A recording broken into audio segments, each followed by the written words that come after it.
আমরা 2 বছর বললে 6 মাসও এই গভর্নমেন্ট চালানো খুব মুশকিল হয়ে যাবে, কারণ আপনারা লক্ষ্য করেছেন যে এই রকমের একটা জনসমর্থনের সরকার এখনই কিন্তু জনগণের সমর্থন হারাচ্ছে।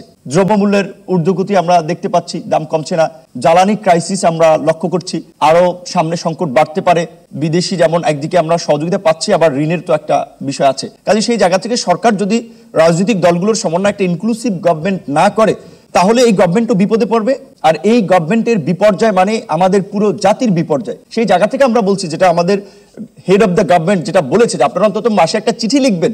আমরা পরিষ্কারভাবে এই জন্য গভর্নমেন্টের উইকনেস, দুর্বলতার সাইডটা নিয়ে সমালোচনা করতে চাই। গণমাধ্যমের বন্ধুরা এখানে একটা ওয়াচডগের ভূমিকা পালন করতে পারে। এখন আর তাদের অফিসে কেউ ফোন দিবে না, এই নিউজ দেখানো যাবে না, অমুককে টক শোতে ডাকা যাবে না। যদি আপনাদেরকে বলে আপনারা রাস্তায় দাঁড়ান, আপনাদের পেশাদারিত্বের জায়গায় এখন আপনারাও মাথা তুলে দাঁড়ান। অনেকদিন আপনাদের কলমকেও নিয়ন্ত্রণ করার চেষ্টা করেছে, এখন সবাই মুক্ত। কাজে সেই জায়গা থেকে আমরা বিশেষ করে সকলের প্রতি, সরকার, নাগরিক, সংবাদকর্মী সকলের প্রতি আহ্বান জানাবো যে রাষ্ট্রকে সঠিকভাবে পরিচালনার জন্য যার যার জায়গা থেকে যেই ভূমিকাটি রাখা দরকার সেটি যেন আমরা রাখি। আমরা বলেছিলাম একটা ইনক্লুসিভ পার্লামেন্ট করার জন্য প্রপোর্শনেট রিপ্রেজেন্টেটিভ ইলেকশন বা সংখ্যানুপাতিক নির্বাচন, অর্থাৎ প্রত্যেকটা দল তার ভোটের রেশিও অনুযায়ী পার্লামেন্টে প্রতিনিধিত্ব করবে। এই ধরনের একটা ব্যবস্থা থাকা দরকার একটা ভাইব্রেন্ট পার্লামেন্টের জন্য। তাহলে কোনো পার্টি মনোপলি নিয়ে সংসদে যা ইচ্ছা তাই আইন পাশ করতে পারবে না এবং এই ধরনের একটা ফ্যাসিস্ট হয়ে উঠতে পারবে না। সেজন্য আমরা এই পরিবর্তনগুলোর কথা কিন্তু তখনও বলেছিলাম। যাই হোক, এখন সবাই মিলে বলছি আরো ভালো পলিসি নিয়ে আসছি, সুতরাং পরিবর্তন হোক, সেটা আমরা চাই। সেই জায়গা থেকে আমাদের চিন্তা ভাবনা আছে গণ অধিকার পরিষদ একটা তারুণ্যের রাজনৈতিক দল, মানুষকে মেসেজ দেওয়ার জন্য উই আর অল্টারনেটিভ। সেজন্য আমরা আগামী সংসদ নির্বাচনকে আমাদের নেতাকর্মীদের বেশিরভাগেরই চাওয়া যে তরুণদের প্রতিনিধিত্বশীল একটা দল হিসেবে এককভাবে প্রতিদ্বন্দ্বিতা করার। বাকিটা সময়ের উপরে এবং পরিবেশ পরিস্থিতির আলোকে সিদ্ধান্ত নেওয়া হবে। এবং আজকের এখান থেকে এই তরুণদেরকে আমি বলবো, আগামী নির্বাচনে এই বিপ্লবী, এই মেধাবী, এই সৃজনশীল তরুণদেরকে রাষ্ট্র পরিচালনায় অংশগ্রহণের সুযোগ দেওয়ার জন্য জাতীয় সংসদের যে নির্বাচন করার যে সর্বনিম্ন বয়স আছে 25 বছর, এটাকে পরিবর্তন করে 21 বছর করার আমি আহ্বান জানাবো। আমার কথায় কেউ সন্দেহ খুঁজতে পারেন, কেউ ষড়যন্ত্রের গন্ধ পেতে পারেন, কিন্তু আমি একজন স্ট্রেট ফরওয়ার্ড মানুষ।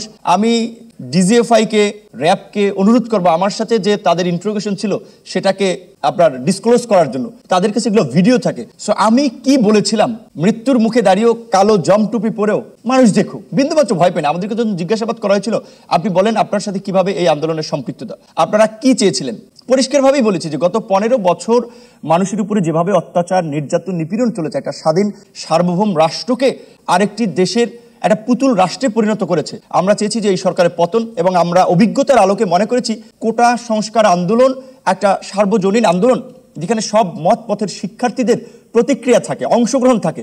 সুতরাং এই আন্দোলনের মাধ্যমে আমরা জাতির মুক্তির পথ খুঁজতে চেয়েছি। এটাকে আমরা রাজনৈতিকভাবেও জাতির মুক্তির পথ হিসেবে আমরা দেখতে চেয়েছি। তো আমি এটা বলেছি, কিন্তু সেটা তাদের রেকর্ড আছে, এই জন্য আমরা বলছি তারা চাইলে এটা ছাড়তে পারে। মাঝে মাঝে দেখেছেন 111 ওবায়দুল কাদেরকে চা খাওয়াচ্ছিল আর বিস্কিট খাওয়াচ্ছিল, আর তার যে ইন্ট্রোগেশন ছেড়ে দিয়েছে, ওনাদের কাছে তো আছে, চাইলে ওনারা ছাড়তে পারে। এমনকি এটা লক্ষ্য করেছেন আমাদের নির্যাতনের মুখেও তো আমরা বলেছিলাম যে 90% শেষ, 10% আছে, এটাকে ধাক্কা দিতে হবে। আমাদের সাথে প্রশাসনে অনেকের কথা হচ্ছে, বিকজ প্রশাসনের মধ্যে যে অস্থিরতা আমরা লক্ষ্য করছিলাম, সেই আলোকে এবং আমাদের বলা চলে দূরদর্শিতা থেকে আমরা সবাইকে এনকারেজ করার জন্য এই কথাগুলো বলেছিলাম। তো কাজে আমরা তো একটা বলা চলে বন্দুকের মুখের নলের সামনে দাঁড়িয়েও আমরা কম্প্রোমাইজ করি নাই, আমরা আমাদের সত্য কথাগুলো বলেছি। তো এখন আমরা 2018 সালে যে কোটা সংস্কার আন্দোলনটা করলাম, সেই আন্দোলন সেই সময় সফল হয়েছিল, সেই সময় সকলের অবদান ছিল। সেই আন্দোলন করতে গিয়ে প্রাইভেট বিশ্ববিদ্যালয়ের একজন শিক্ষার্থী মরিয়ম মান্নার নামে, তাকে কিভাবে ছাত্রলীগের ছেলেরা সিএনজির মধ্যে একটা মেয়ের সাথে যদি 3 জন ছেলে থাকে কি করতে পারে, কিভাবে তাকে যৌন হয়রানি করতে পারে, সেটা তো ইউ ক্যান ইমাজিন। তাকে এই ধরনের নিপীড়ন করেছিল।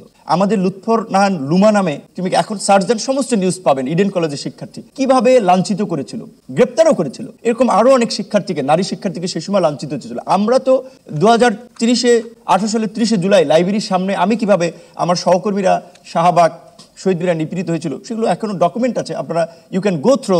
সেই আন্দোলনের পরে আমরা আপনার 2019 সালে ডাকসু নির্বাচন অংশগ্রহণ করি। ডাকসু নির্বাচনে জয়লাভের পরে আমাদের মধ্যে রাজনৈতিক আগ্রহটা তৈরি হয় যে এরকম একটা প্ল্যাটফর্মে 64 জেলার শিক্ষার্থী, বিভিন্ন মত পথের শিক্ষার্থীরা, পাহাড় সমতল সমস্ত জায়গায়, তারা যদি আমাদেরকে এখানে নির্বাচিত করতে পারে, আর ঢাকা বিশ্ববিদ্যালয়ের ছাত্র সংসদকে দ্বিতীয় পার্লামেন্ট বলা হয়, ওয়াই নট মেইন পার্লামেন্টের কথা আমরা চিন্তা করব।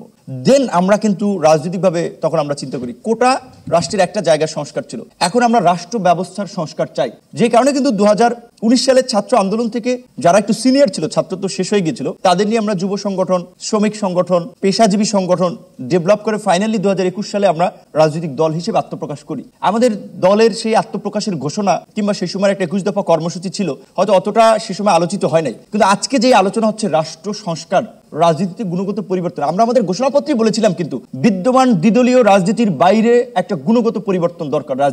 রাজনীতিতে মেধাবীরা কেন বিমুখ হচ্ছে, মেধাবীদেরকে রাজনীতিতে কানেক্টেড করা দরকার।